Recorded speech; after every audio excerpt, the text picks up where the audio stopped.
Bonjour à tous, ravi de vous retrouver pour Politique et Éco. Bonjour Olivier. Bonjour Pierre. Et bonjour à vous, Héloïse Benhamou, qui est notre invitée aujourd'hui. Bonjour, et merci de me recevoir.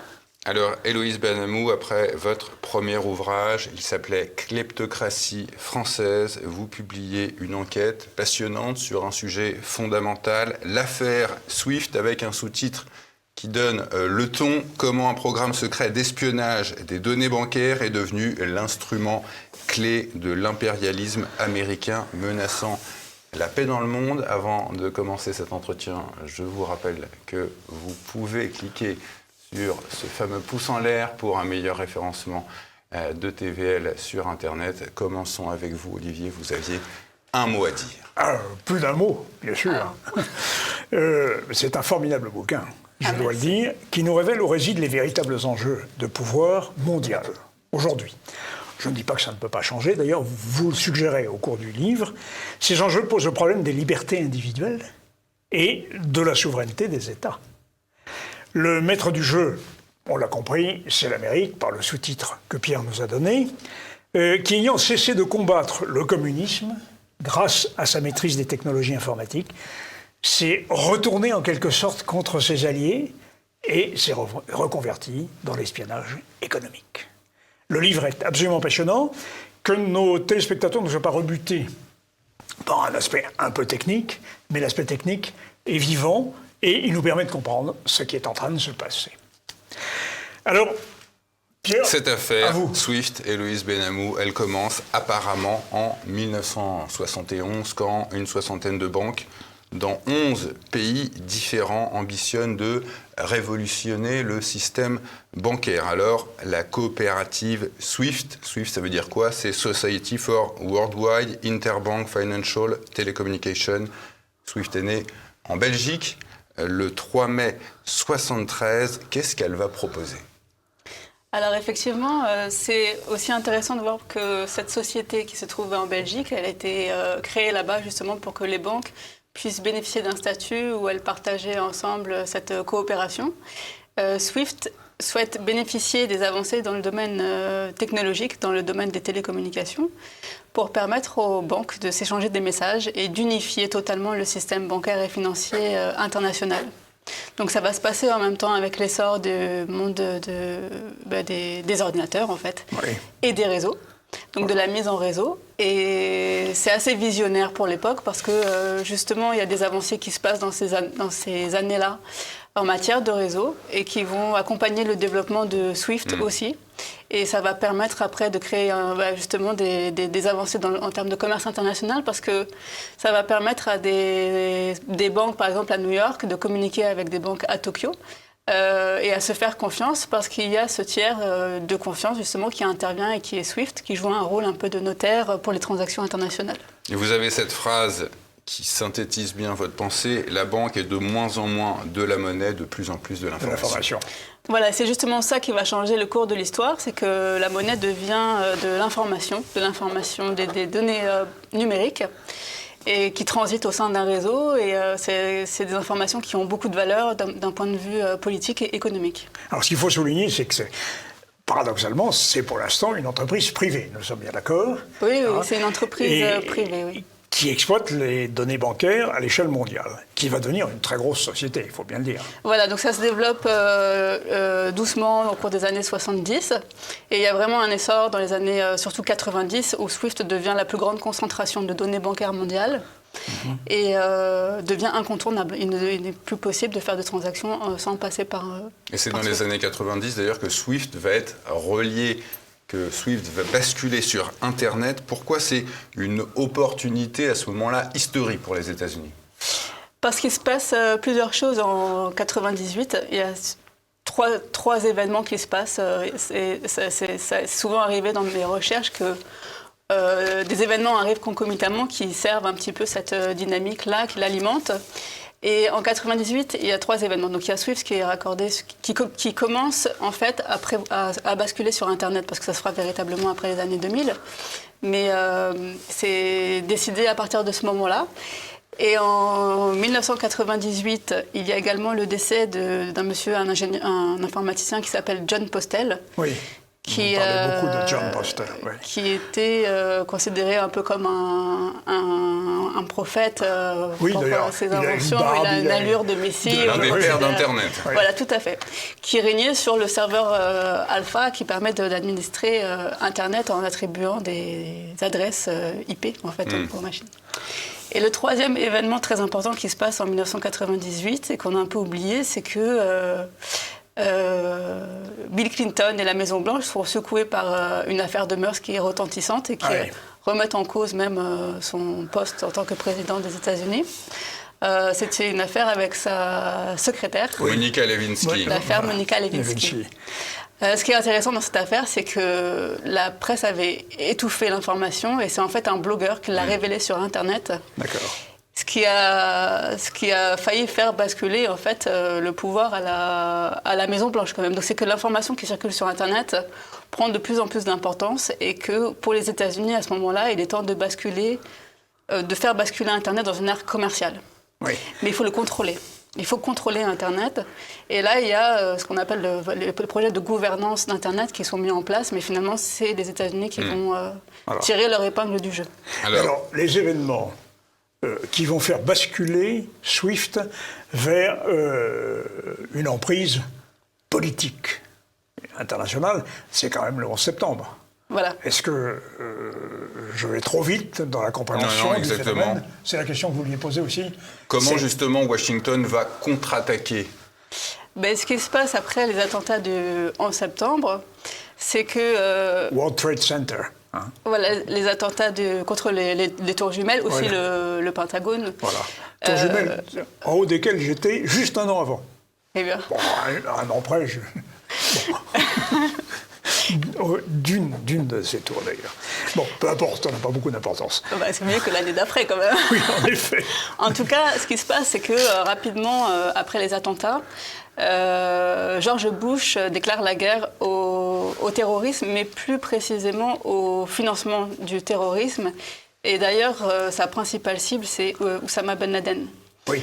Pas parce qu'il a directement attaqué, mais parce qu'il a financé les attaques. Et vous décrivez les réseaux financiers de Ben Laden, d'ailleurs. Il avait, je crois que c'était dans l'immobilier et le bâtiment, n'est-ce pas Oui, voilà. Et puis ils utilisaient des intermédiaires de façade pour pouvoir financer. Et les États-Unis comprennent qu'avec les informations détenues par SWIFT, il serait possible de cartographier les réseaux terroristes pour les démanteler. En se disant qu'en coupant leur financement en amont, il serait possible ils décident de faire entrer ça dans le cadre de la lutte contre le terrorisme international. Ce qui fait aussi que ça va au-delà des frontières des États-Unis et que cette surveillance des données bancaires va rapidement devenir internationale, évidemment, avec une mise à contribution aussi du système bancaire et financier. Voilà. Et un outil éminemment politique et un outil de lutte contre l'action du mal, mais aussi un outil, évidemment, de domination au bénéfice de l'Amérique, il faut quand même le dire. Totalement, oui, totalement. C'est totalement au bénéfice des États-Unis et même de certains pouvoirs aux États-Unis. Oui. Alors, justement, vous évoquez le Trésor, le département du Trésor américain, c'est lui qui est à la manœuvre, qui va, en quelque sorte, exploiter SWIFT, qui reste une entreprise privée, n'est-ce pas ? Voilà, tout à fait. Au département du Trésor, de toute façon, il se met en place une force spéciale au sein de la communauté du renseignement pour pouvoir mettre en place à la fois la surveillance et puis il faut des réseaux humains pour pouvoir exploiter ces données, les traiter, etc. Il ne suffit pas seulement de surveiller l'information, il faut ensuite pouvoir l'exploiter et en faire un instrument de pouvoir. Voilà. Donc pour ça, effectivement, dès 2004, en fait, le président Bush décide de mettre en place au sein du département du Trésor un bureau qui est chargé de la lutte antiterrorisme et du renseignement financier, ce qui d'ailleurs, rien que dans le titre, montre qu'il y a un peu cette confusion entre la lutte antiterrorisme et justement le renseignement financier qui pourrait avoir une autre dimension. L'espionnage économique. L'espionnage économique, oui. Et d'ailleurs, vous l'écrivez, c'est James Woolsey, directeur de la CIA entre 93 et 95, qui avoue en 2000, oui, les Européens, nous vous avons espionné. Tout en à fait. matière d'espionnage économique. De manière totalement décomplexée. Pourquoi il le dit à ce moment-là aussi? Alors bon, déjà, c'est un sacré personnage parce que on rappelle quand même qu'après les attentats, pour justifier l'intervention en Irak, il a été vraiment quelqu'un qui était pour une intervention en Irak en expliquant que c'est pas parce qu'il n'y avait pas de preuve que Saddam Hussein n'était pas impliqué qu'il n'était pas impliqué. Donc que l'absence de preuve n'était pas une preuve. Pas mal. C'est intéressant, c'est un mode de... On n'aimerait pas être jugé de cette façon-là. Voilà, tout à fait. Et donc, en fait, quand il dit cette phrase, c'est parce que l'Union européenne est en train de mener des enquêtes sur un autre programme de surveillance qui s'appelle Échelon. Tout à fait. Et qui avait été mis en place après la Deuxième Guerre mondiale, donc qui s'appelait Brouza, puis Ukusa, puis Échelon. Et qui, justement, les États-Unis, grâce à leurs alliés à l'époque, parce qu'il n'y avait pas ce système, et c'est là où c'est important par rapport à Internet, c'est qu'il n'y avait pas encore ce système, justement, de télécommunication qui était mondial. Donc, ils avaient besoin d'avoir des alliés, des satellites, pour pouvoir placer des antennes, remonter des informations, avoir des espions, etc. Ce qui va changer après avec Internet. Oui. Et finalement, ils ne seront plus utiles. L'échelon est obsolète, en quelque sorte. Ils sont toujours restés dans cette dynamique au niveau idéologique, au niveau du rapport au réseau de télécommunications. Et l'outil est... vouloir exploiter les informations étrangères. Donc, c'est pas seulement pour... moi, je traite ça pour la donnée bancaire, mais ça peut aussi relever d'autres domaines. Et donc, Échelon, en tout cas les enquêtes sur Échelon, oui, ont été abandonnées, mais c'est dans ce cadre-là que James Woolsey avait fait cette tribune, je crois, dans le New York Times. Hein. Oui, absolument. Et d'ailleurs, ça va faire quand même du scandale. Il va y avoir une affaire aux États-Unis, parce que c'est le New York Times qui diffuse ces informations, et en Europe, l'Europe commence à se montrer un peu réticente quand même. Elle trouve que les Américains exagèrent un peu. Alors on va envoyer le juge Bruguière, qui sera une autorité morale, mais qui finalement va renoncer à une condamnation objective de ces méthodes. N'est-ce pas ? Voilà, donc il a commencé à y avoir des débats au sein de l'Union européenne parce que c'est quand même un scandale au niveau du droit à la vie privée et à l'exploitation des données qui appartiennent à des citoyens. Et donc il y a des débats qui s'ouvrent en Europe, mais finalement ça ne va pas vraiment aboutir. Il y a effectivement la nomination du juge Bruguière qui est choisi comme éminente personnalité pour voir est-ce qu'effectivement les États-Unis utilisent les informations détenues par SWIFT uniquement dans un cadre de lutte contre les terroristes, ou est-ce que c'est aussi utilisé pour faire de l'espionnage industriel ou des choses comme ça, économiques ? Et finalement, il y a un accord SWIFT qui est conclu entre les États-Unis et l'Europe pour qu'ils puissent continuer à exploiter ces informations. Et alors, quelque chose d'assez extraordinaire et que vous révélez dans votre ouvrage, Héloïse, c'est cette résolution du Parlement européen du 5 septembre 2001, donc soit quelques jours avant le 11 septembre, le Parlement européen avait adopté cette résolution pour lutter contre les interceptions des communications. Tout à fait, oui. Et quelques jours après, donc, il y a cet attentat qui va permettre aux États-Unis de dire, voyez, on est victime de cet attentat, on va devoir se défendre et donc mettre la main sur toutes vos données bancaires. Voilà, tout à fait. Donc tous les travaux qui avaient été faits en amont pendant quand même 3 ou 4 ans ont été abandonnés au niveau de l'Union européenne. Et de toute manière, George Bush aux États-Unis, avec l'USA Patriot Act, a complètement levé les verrous pour pouvoir instaurer un cadre de gouvernance en levant tout ce qui permet la surveillance des données, notamment, qui a favorisé clairement la mise en place de cette gouvernance mondiale. Au point qu'on va parler de Watchington au lieu de Washington, c'est-à-dire watching, surveillance, Big Brother is watching you, Big Brother vous regarde. Alors, il n'est pas question de dire que la lutte contre les États voyous n'est pas justifiée, mais le problème, c'est la confusion entre l'objectif sécuritaire et l'espionnage économique. C'est ça la vraie problématique. Et je voudrais souligner quand même, Pierre, je pense que vous en tomberez d'accord, sur le fait que le livre est extrêmement bien sourcé. C'est-à-dire que vous donnez toutes vos références en notes, qui sont généralement des notes du monde anglo-saxon. Il faut bien Oui, reconnaître. tout à fait, parce que c'est une enquête qui n'a pas été menée jusqu'à présent, en tout cas dans cette dimension-là, avec les interactions entre le monde bancaire, le monde des télécommunications, et puis les services de renseignement, en fait. Comment est-ce que tout ça est administré et géré par eux. Et effectivement, surtout en France, je n'ai trouvé aucune information pertinente. Voilà, il n'y a pas de documentation. Non, pas du tout. Alors Héloïse, ce bureau de la lutte antiterroriste et du renseignement financier, on l'a dit, il a été créé en 2004. Il va se mettre à dresser une liste noire des ennemis des États-Unis. Comment sont-ils désignés? Comment on se dit telle banque, tel État, tel individu est un ennemi des États-Unis?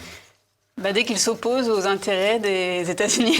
Oui, alors, donc attention. ça devient assez large comme éventail. Oui, c'est difficile à définir parce que, par définition, tous les États ont tendance à s'opposer.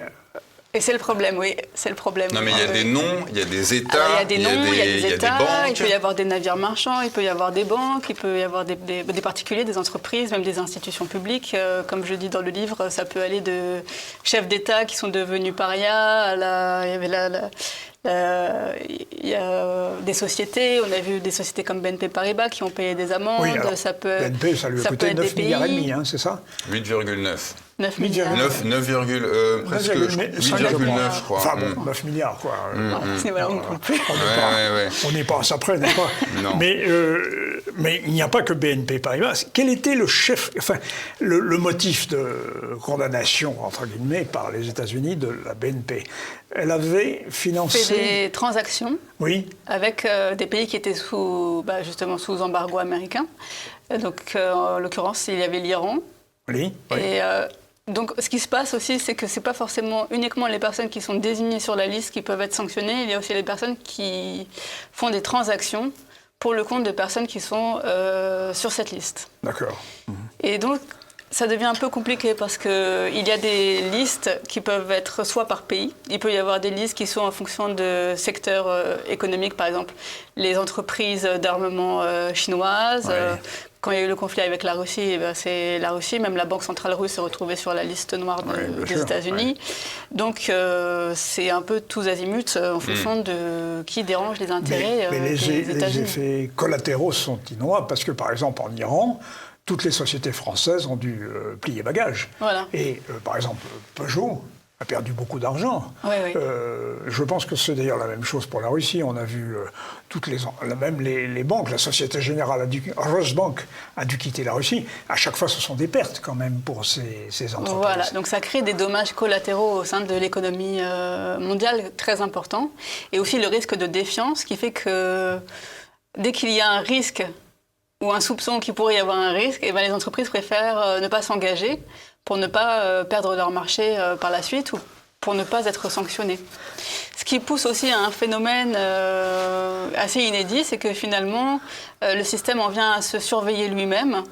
Et, oui, vous dites la surveillance est déléguée aux surveillés. Tout à fait. Oui. Et donc, ils sont obligés de mettre en place des procédures pour se mettre en conformité avec les exigences des États-Unis, même si ce sont des entreprises ou des personnes qui ne sont pas du tout ressortissants des États-Unis. Et contrairement d'ailleurs à ce qu'on pourrait penser, c'est pas des ennemis officiels des États-Unis comme on pourrait le penser la Corée du Nord ou la Chine qui sont le plus visés par les amendes infligées, mais c'est plutôt les banques européennes. Vous dites elles ont payé plus de la moitié des amendes infligées par Washington. Tout à fait. Donc c'est les entreprises qui sont finalement les plus pénalisées, en tout cas par les sanctions. Alors pas forcément parce qu'elles sont directement visées sur la liste noire, mais parce qu'elles vont faire des opérations, peut-être pour le compte de leurs clients, vers des entités qui sont, elles, par contre, sur la liste noire. Alors, est-ce qu'il n'y a pas une arrière-pensée de la part des États-Unis de vassalisation de l'Europe ?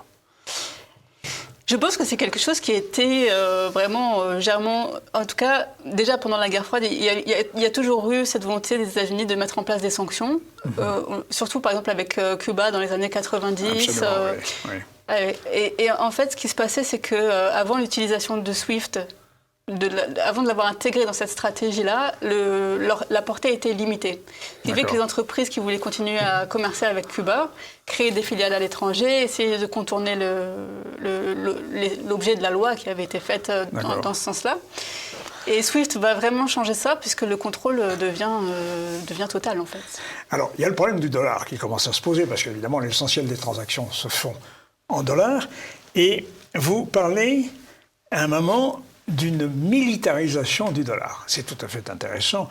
Qu'entendez-vous par l'expression militarisation du dollar ? Eh bien, c'est que en ayant puisque le dollar est principalement utilisé dans les échanges internationaux, même entre deux agents économiques qui ne sont pas américains. Et donc, finalement, ces transactions-là vont être compensées aux États-Unis. Alors, pour expliquer, je reviens un petit peu sur ce qu'est SWIFT. Donc, comme je l'ai expliqué, SWIFT, c'est seulement un système de messagerie, donc qui ne va pas transférer de l'argent. À aucun moment, il y a de l'argent qui va transférer à travers SWIFT, seulement des messages, des messages concernant des transactions. Donc, il faut des agences de compensation. Voilà. Ensuite, les messages sont transférés aux agents qui sont chargés des paiements. Les institutions chargées des paiements, donc les chambres de compensation. Compensation de banque à banque, c'est ça ? Tout à fait. Il y en a une débitrice, une créditrice, et ça, c'est pas SWIFT. SWIFT transmet l'information, et les agences de compensation se trouvent, comme par hasard, toutes à New York. Celles qui sont faites pour le dollar, oui, elles sont aux États-Unis. Je crois qu'il y en a une douzaine, autant que je puisse me souvenir. Mais il y en a deux principales. Oui, et donc le fait qu'il y ait en fait, tous ces flux d'argent qui sont compensés aux États-Unis, ça donne aussi un pouvoir de contrôle aux États-Unis et un pouvoir coercitif, puisque la menace qui pèse pour les entreprises, c'est d'être exclues du marché américain du dollar, et donc de ne plus pouvoir compenser leurs opérations là-bas. Donc souvent, plutôt que d'être sanctionnées, elles préfèrent renoncer à des marchés ou ne pas prendre de risques pour justement ne pas être exclus à leur tour des marchés américains. Les Américains, en fait, orientent, il y a une orientation des marchés, en dépit de la loi de l'offre et de la demande. En fait, on n'est plus dans le libéralisme. On n'est plus dans le marché, oui. En fait, non, mais c'est une espèce de détruire le marché. Ouais, mais le marché n'est plus libre avec ce fonctionnement de SWIFT par les Américains. Ah oui, non, pas du tout, parce que moi, au départ, j'avais déjà parlé de SWIFT dans Kleptocratie, parce que je m'intéressais justement aux infrastructures du système bancaire et je trouvais que la modernisation des banques avait permis de mettre en... Comment dire... Parce que quand je m'étais intéressée à ça, c'était par rapport au départ à l'affaire Kerviel. Oui. Vous évoquez largement dans Kleptocratie. Dans Kleptocratie, oui. Et donc, les dirigeants de Kerviel, qui avaient perdu 5 milliards d'euros à l'époque quand même, donc c'était une somme assez importante, n'étaient au courant de rien. Et personne n'était au courant de rien. Sauf que c'est totalement impossible que personne ne soit au courant de rien, puisque toutes les informations sont stockées justement dans des systèmes informatiques. Et à la fois stockées et sont exploitables, on peut les tracer, on peut les vérifier, etc. Et ce qui s'était passé après, c'est que deux banques américaines, JP Morgan et Morgan Stanley, avaient racheté la Société Générale. Elles avaient investi le capital de la Société Générale en grande partie, ce qui leur permettait aussi de contrôler la banque. D'accord. Laquelle Société Générale ne va pas tellement bien en ce moment. Se porte assez mal, il faut bien le dire. Oui, mais c'est pas... mais c'est une autre question. Alors, quand même, militarisation du dollar. C'est-à-dire que tout utilisateur du dollar est soumis aux lois américaines, n'est-ce pas ? Oui, c'est... Mais pire encore, toute communication qui transite par les États-Unis donne le droit aux États-Unis de contrôler l'opération qui est derrière, n'est-ce pas ? Tout à fait, oui. Bon. Et on pense évidemment à l'affaire Alstom, qui a permis au département de la justice, DOJ, fameux DOJ, Department of Justice, de mettre M. Pierucci en prison, dans des conditions quand même hallucinantes. Oui. Alors, vous ne traitez pas spécifiquement l'affaire Alstom, mais vous montrez... Non, je ne la traite pas, mais ce que je rapporte en revanche, c'est que, ce qu'il explique dans son livre, qui est très bien fait, lorsqu'il est présenté au tribunal, dans la salle d'audience, il y a justement les virements qui ont été effectués, parce qu'on l'accuse quand même d'avoir versé d'avoir versé des pots de vin. Des pots de vin, oui, au Pakistan ou en Inde. En Indonésie. En Indonésie, pardon, oui. Déjà. Et donc dans la salle d'audience, on présente les virements qui ont été effectués, les traces de virements avec les montants. Mais toutes les entreprises pratiquent cela. Alors toutes les entreprises pratiquent ça, mais toutes n'ont pas forcément accès aux données justement qui permettent de le prouver. D'accord. Et c'est Swift qui l'avait tracé, ça? En tout cas, les Américains avaient l'information. Ah oui. Une information qui, justement, devrait être privée. On sait, Louise, que bien sûr, les Américains ont pris une avance certaine en matière d'intelligence artificielle. Comment ils utilisent cette intelligence dans le traitement des données bancaires qu'ils reçoivent de Swift? Est-ce que c'est fondamental pour eux, l'intelligence artificielle, dans ce traitement? Oui, tout à fait. Et ça va même représenter une grande menace dans les années à venir parce que... justement, les informations sont screenées en permanence pour voir est-ce que les sanctions sont bien appliquées. Vous avez dit screener? Oui, c'est ça. Oui, screener. On appelle les screening sanctions, les sanctions par présentation à l'écran, n'est-ce pas? C'est bien ça? Oui, donc ce qui se passe ensuite, c'est que même Swift va proposer des solutions à ses clients, aux banques avec lesquelles elle travaille, pour qu'ils puissent directement implémenter les décisions qui sont prises par les États-Unis. D'accord. Pour que rien ne puisse passer. Oui, alors, et dans ce cadre-là, l'intelligence artificielle va jouer un rôle très important et très dangereux, en fait, parce qu'il faut dire les choses. C'est que là, on rentre dans quelque chose de totalement pervers et très dangereux. C'est que des individus à travers toute la planète pourraient se retrouver sur la liste, être exclus, et que tout le système va mettre en œuvre ce qui a été décidé pour que ces personnes-là n'aient plus de droits économiques, en quelque sorte. Voilà. Et toujours, ça arrive déjà, il y a même un problème avec les faux positifs. C'est des personnes qui se retrouvent, qui se retrouvent sur la liste alors qu'ils ne sont absolument pas concernés par des problèmes ni de terrorisme, ni de quoi que ce soit. Et on va geler leurs actifs, par exemple, les priver de droits économiques parce qu'ils figurent sur cette liste. Donc, dans ce cas-là, par exemple, si c'est le cas d'une banque française pour un de ses clients, j'ai eu l'occasion d'en rencontrer des personnes à qui on avait gelé les avoirs parce qu'ils s'étaient retrouvés sur la liste noire du Bureau de contrôle des avoirs étrangers, ça s'appelle. Et donc, ils ont beaucoup de mal pour récupérer leur argent parce que même si c'est la banque française qui a séquestré les fonds, ils doivent s'adresser aux États-Unis pour pouvoir les récupérer. À cet organe du Trésor que vous appelez là, c'est une sous-section, ça s'appelle le bureau de contrôle des avoirs étrangers. Voilà, c'est ça, le bureau de contrôle des avoirs étrangers. Et il y a une innocence absolue des personnes en question, mais leurs fonds ont été gelés complètement. Voilà, donc ça peut être soit par rapport à leur nationalité. D'accord. Par exemple, une personne qui est iranienne et qui est soupçonnée, elle peut se retrouver sur la liste et dans ce cas-là, la banque va appliquer la sanction.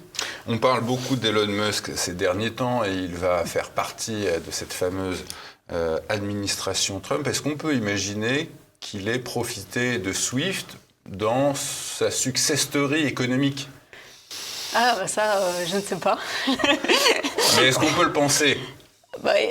Pour moi, après, ça hors de mon livre, je pense qu'Elon Musk a profité de beaucoup de choses. Vous n'évoquez pas cette question, mais en revanche, par contre, Pierre, pour prolonger votre question, je pense qu'il faut quand même s'interroger sur le fait que tout le monde s'est réjoui du succès de M. Trump, mais M. Trump ne va pas renoncer à ce que vous êtes en train de nous décrire. Alors, oui, juste depuis que ça a été mis en place par George Bush, tous les présidents ont utilisé, que ce soit George Bush, Obama et Donald Trump, Biden aussi, tous utilisent ces dispositifs qui permettent aux États-Unis de régner sur le monde aujourd'hui. Et vous parlez de l'Empire américain est un panoptique mondial. Alors, le mot panoptique, c'est un mot tout à fait approprié. Il vient du grec, pan tout, optique qui voit tout. Oui. C'est le panoptique. Ça nous a donné un panorama aussi, mais c'est autre chose.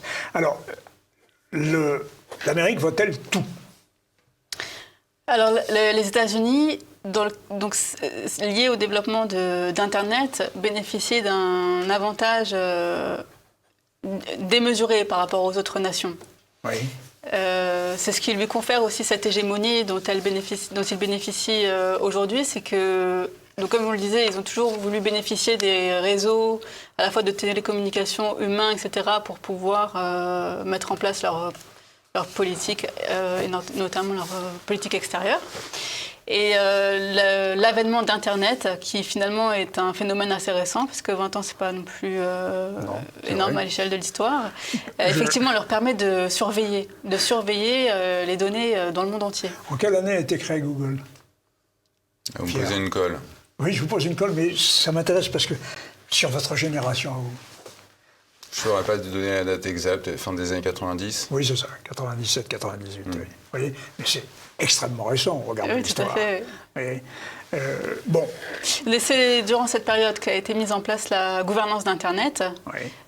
Aux États-Unis, et donc les États-Unis, grâce à cela, effectivement, bénéficient d'avantages que toutes les autres nations, dont les autres nations ne peuvent pas bénéficier à ce titre-là, oui. C'est d'ailleurs ce qui leur a permis de prendre le contrôle sur les informations détenues par SWIFT, parce qu'il y a un rapport de dépendance. Alors, depuis 2009, Héloïse, on voit l'émergence de ce groupe qui s'appelle aujourd'hui les BRICS+. Aujourd'hui, en 2009, on ne parlait que de BRIC. Et ils se sont réunis d'ailleurs il n'y a pas longtemps en Afrique du Sud, je crois que c'est à Johannesburg, fin août. Ils ont fait une nouvelle réunion à Kazan aussi. Ils veulent développer un système alternatif à celui contrôlé par les Américains. Alors, où en sont-ils de ce projet ?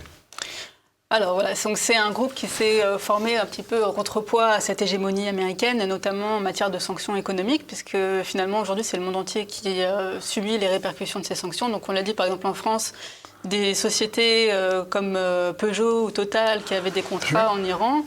Sanofi, Airbus. Oui, donc encore Safran. Quand les États-Unis ont décidé d'exclure en 2012 l'Iran.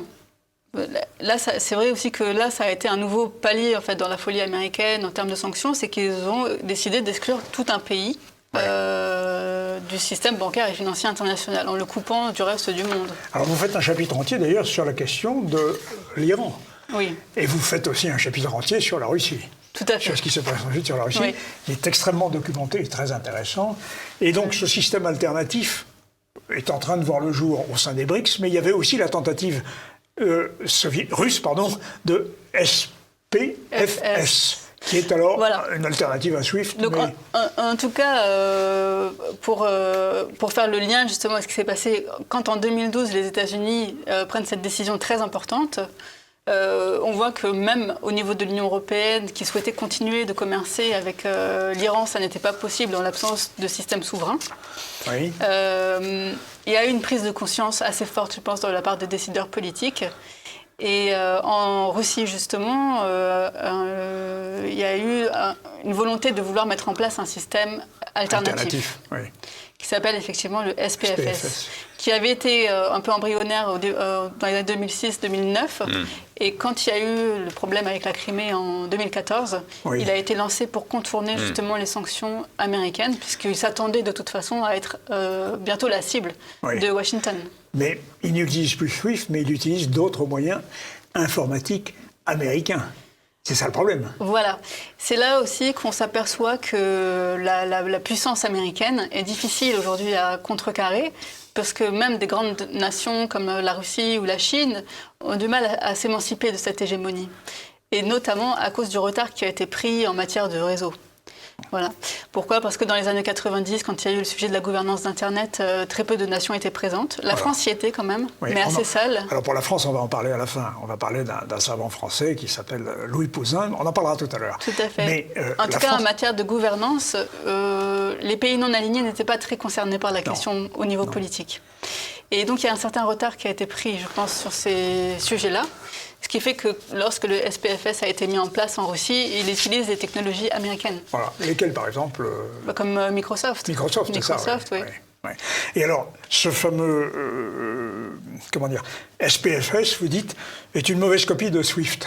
Voilà, tout à fait. Il fonctionne comme SWIFT en utilisant un peu les mêmes technologies. Donc, finalement, il y a une volonté qui est là de vouloir faire autre chose, mais il y a la limite de pouvoir le faire d'un point de vue technologique. Et je pense que ce sera le défi à relever dans les prochaines années. Oui, parce que vous dites que c'est bien les Américains qui, encore aujourd'hui, ont la maîtrise d'Internet, qui est le siège du pouvoir. Tout à fait. Donc, tant qu'ils appliqueront un système avec des technologies américaines, ils seront toujours dans le champ de la gouvernance et de la surveillance de Washington, oui, tout à fait. Mais c'est pour ça que les BRICS, au-delà de ce SPFS russe, espèrent fonder ce qu'ils appellent BRICS Clear, qui serait donc une alternative réelle à SWIFT. Je pense que BRICS Clear, c'est plutôt pour faire une chambre de compensation. Ah oui, d'accord, c'est l'équivalent des chambres de compensation de New York. Oui, c'est ça, oui. Oui.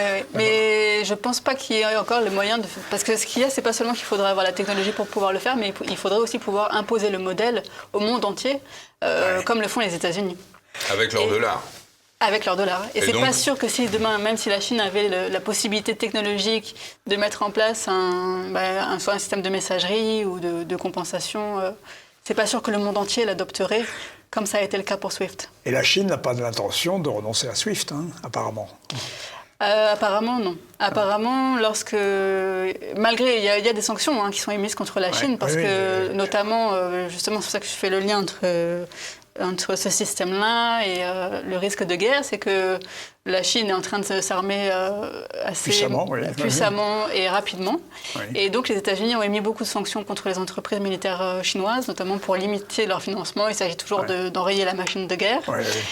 Et pour l'instant, malgré les sanctions, la Chine se soumet quand même aux États-Unis lorsqu'il s'agit de ne pas travailler avec certaines entreprises russes, par exemple. D'accord. Oui, parce qu'à contrario, on sait que les Américains, vous le disiez tout à l'heure, Héloïse, peuvent exclure certaines entreprises du marché, mais pourquoi les Russes ou les Chinois, vous posez la question, ne font pas pareil avec McDonald's, avec des sociétés américaines ? Oui, je pense qu'il y aurait une volonté de Vladimir Poutine, par exemple, d'exclure du système mondial McDonald's, ou Coca-Cola, ou Microsoft. Mais pourquoi ils ne le font pas le faire, parce qu'ils n'ont pas la main sur les infrastructures du système mondial. Ouais. C'est ça l'enjeu. Et c'est ce que les États-Unis ont réussi à faire en très peu de temps.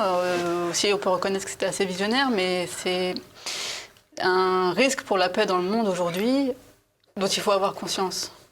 Mais alors, vous évoquez aussi une question qui est un peu annexe, mais qui m'a un peu étonné, c'est que le canal par lequel passent ces informations, c'est plus les câbles sous-marins que les satellites. Oui, tout à fait. Oui. Et donc avec des enjeux géostratégiques sur les câbles sous-marins.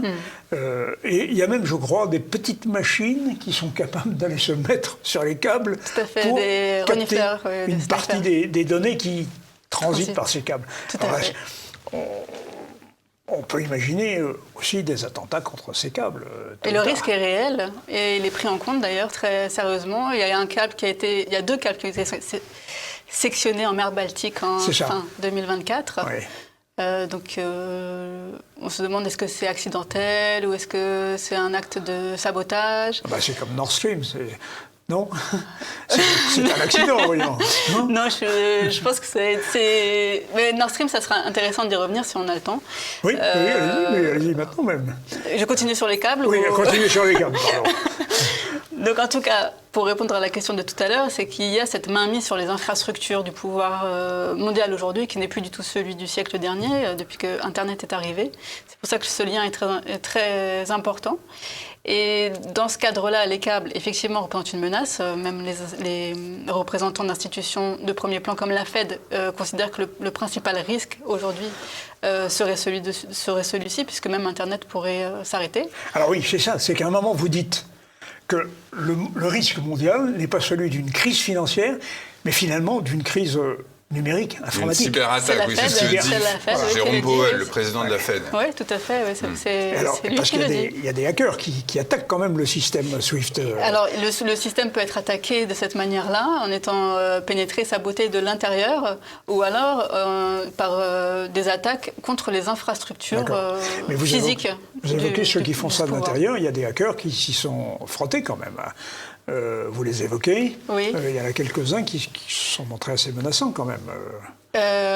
Oui, parce que aujourd'hui, c'est une espèce de cyberguerre froide. Oui, c'est ça, vous le dites. C'est une cyberguerre froide entre les espions qui se surveillent et puis qui veulent se saboter aussi, et puis quand même qui veulent pénétrer les systèmes de l'autre pour avoir les informations et puis savoir ce qui se passe, etc.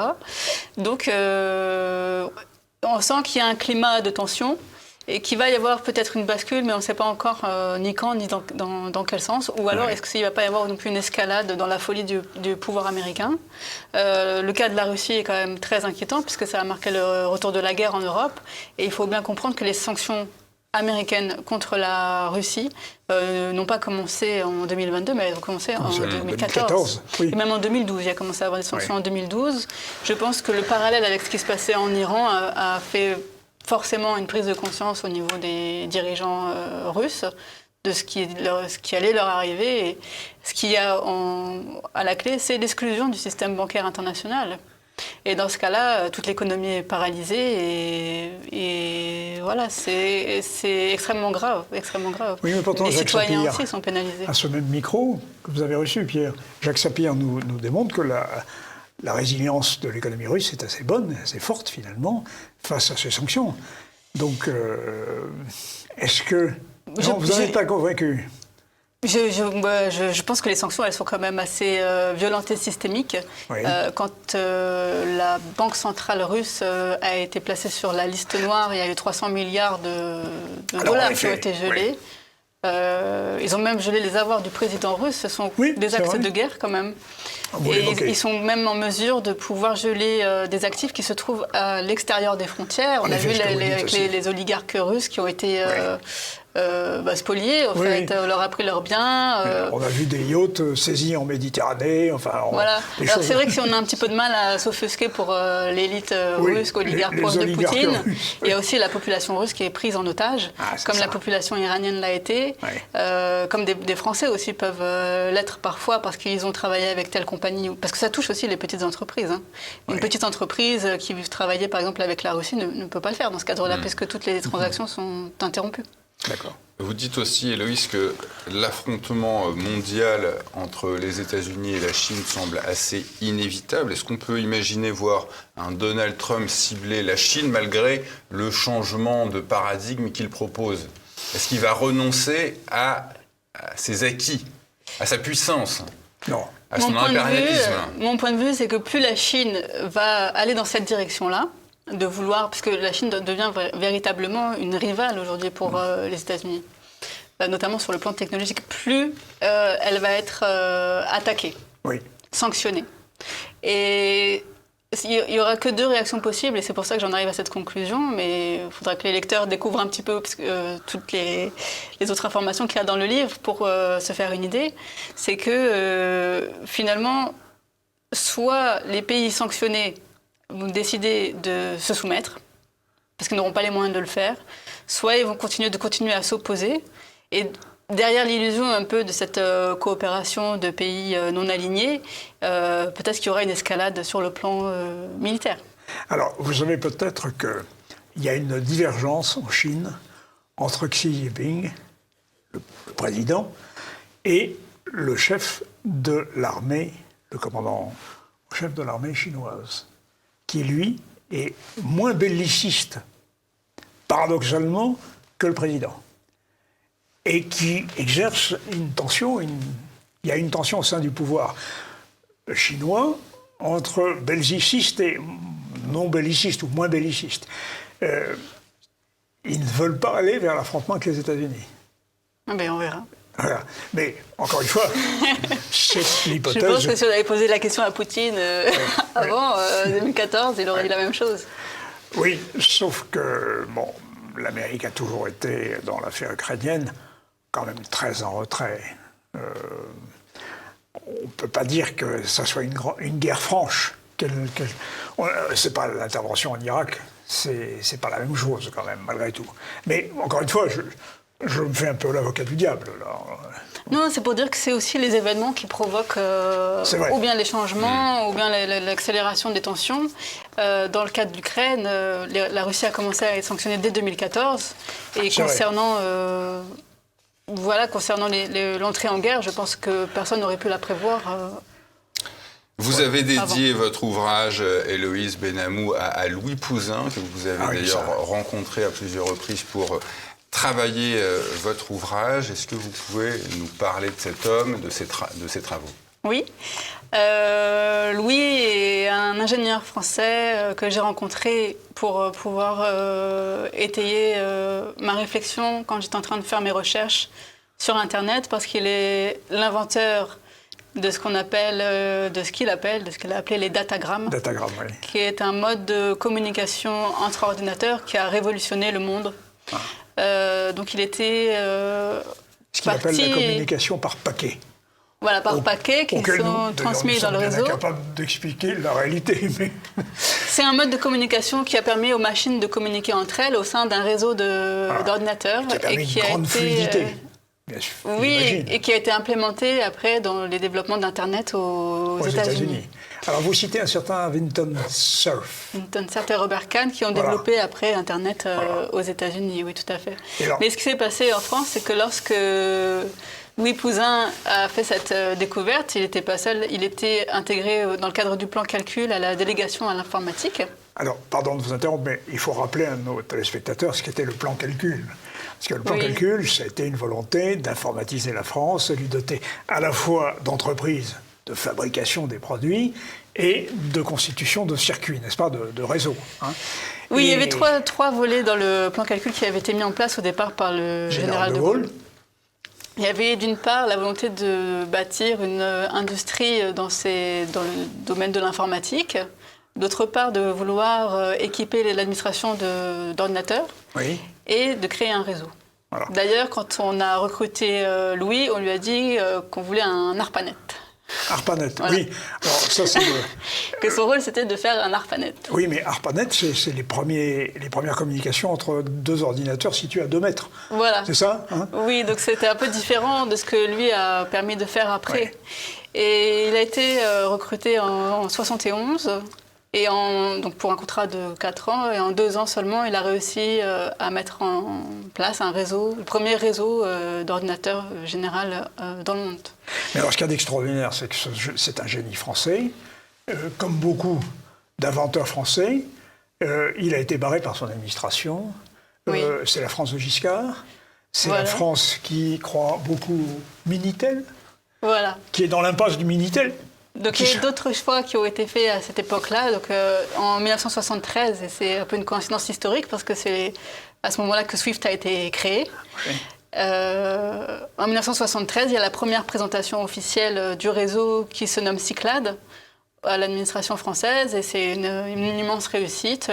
Tout fonctionne parfaitement, mais on décide de couper les financements et d'arrêter le projet après parce qu'il y a une espèce de guerre intestine avec l'administration des PTT. Au sein de l'administration, et vous publiez la lettre. Qui privilégie un autre réseau, oui. Vous publiez la lettre de son supérieur hiérarchique. Qui lui demande d'arrêter. C'est hallucinant. Voilà. Et il a continué quand même à faire ses travaux sur les réseaux parce qu'il avait une autre vision de ce que devaient être les réseaux, même si Internet est effectivement une réussite à beaucoup de points de vue.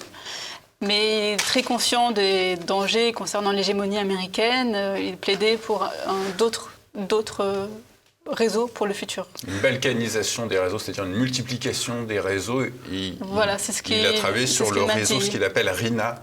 Oui, qui sont des réseaux différents dans la manière de fonctionner que Internet, dans lesquels, moi je ne suis pas technicienne, mais différents réseaux peuvent communiquer entre eux s'ils le souhaitent ou non, dans certains domaines ou non.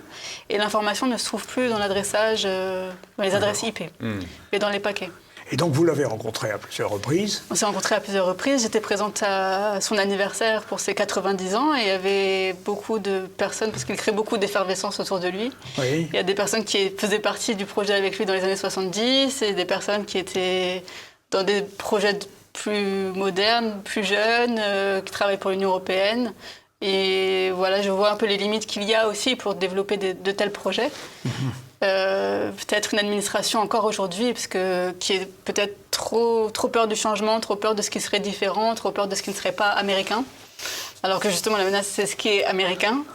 Et c'est vrai que c'est triste de voir qu'il y a cette force vive qui pourrait représenter un vivier énorme pour l'avenir et pour les industriels et dans plein de domaines. Et que tout le monde l'ignore en France. Il a encore été invité, je crois que c'était en 2023, par le roi Charles, en Angleterre, à nouveau. Il avait été invité appelé par la reine d'Angleterre, oui, tout à fait. Qui avait compris, c'est extraordinaire, et la France n'est pas foutue de comprendre qu'elle avait un génie et qu'il fallait développer ses inventions. Et c'est la reine d'Angleterre Bon, alors, il a été quand même décoré à la fin. Il a été décoré de la Légion d'honneur. Oui,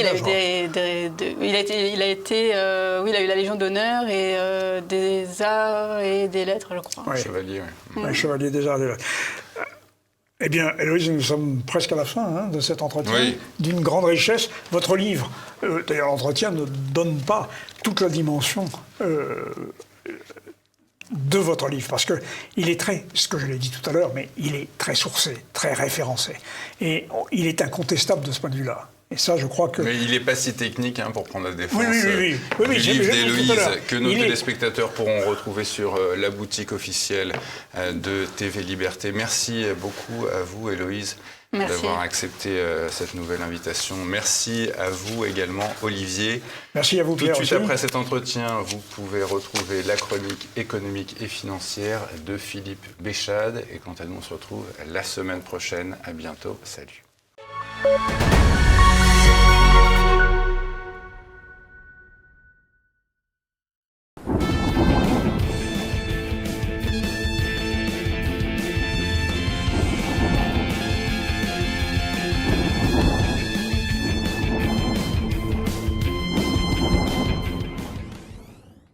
Bonjour et bienvenue pour ce rendez-vous hebdomadaire de décryptage de l'actualité économique et géopolitique en mode affranchi. Je salue tous les abonnés de TV Liberté à qui je renouvelle tous mes vœux pour 2025 en mon nom, ainsi qu'en celui des publications Agora, pour cet épisode que je vais intituler 2025, année de la liberté d'expression à grands coups de ciseaux.